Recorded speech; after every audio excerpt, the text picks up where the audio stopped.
yung gulay na minuto natin ang half-cook. Tapos ito naman yung bihon.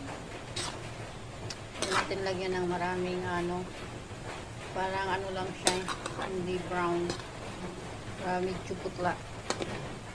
Kasi natural lang siya. Huwag lagyan ng maraming tuyo. Kasi simple lang ang kaya niyang pagkaluto.